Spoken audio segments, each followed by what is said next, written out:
இன்னைக்கு காலையில சீக்கிரமா எழுந்து வாராகி அம்மனுக்கு பூஜை செஞ்சேன். ஏன்னா இன்னைக்கு அமாவாசை, அதனால பூஜை ரூம்ல சீக்கிரமா பூஜை ஒர்க் எல்லாம் முடிச்சுட்டு கிச்சனுக்கு வந்தேன். கிச்சன்ல பாத்தீங்கன்னா ஒரு எலி வந்துருச்சு. எலி ரொம்ப தொந்தரவு பண்ணி அங்க இருக்கிற பாத்திரத்தெல்லாம் எடுத்து கிளீன் பண்ணி அதுக்கப்புறம் சமைக்கவே லேட் ஆயிடுச்சு. என்னோட பெரிய பையன் பாத்தீங்கன்னா யாருக்கனே ஒரு எலி தொலைத்தாங்களே, இப்போ இன்னொரு எலியா அப்படின்னு சொல்லிட்டு கிண்டல் பண்ணிட்டு இருந்தான். ஆனா அந்த எலி வெளியே போகவே இல்லை. இருந்தாலும் சமையல் வேலையை ஆரம்பிச்சாச்சு. எங்க வீட்டுல பாத்தீங்கன்னா அமாவாசை அன்னைக்கு படையெல்லாம் போட மாட்டோம், வெறும் பூஜை மட்டும் செய்வேன்.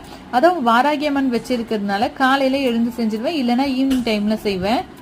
வாரத்துல பாத்தீங்கன்னா 2 நாள் நாங்க எங்க வீட்டுல நான்வெஜ் செய்வோம். நேற்று கிருத்திகை புதன்கிழமைனால எங்க வீட்டுல செய்யல. என்னோட ஹஸ்பண்டுக்கு பர்த்டேனால அன்னைக்கு அவருக்கு மட்டும் கொஞ்சமா எறா பிரியாணி செஞ்சேன். அதனால இன்னைக்கு மீன் வாங்கி சாம்பார் வச்சுட்டேன். இன்னைக்கு எங்க வீட்டுல கத்திரிக்காய் சாம்பார், மீன் வறுவல் தான். கொஞ்சம் எறாவும் பொரிச்சு வச்சிருக்கேன். இந்த காம்பினேஷன் எங்க வீட்டுல எல்லாருக்கும் ரொம்ப பிடிக்கும்.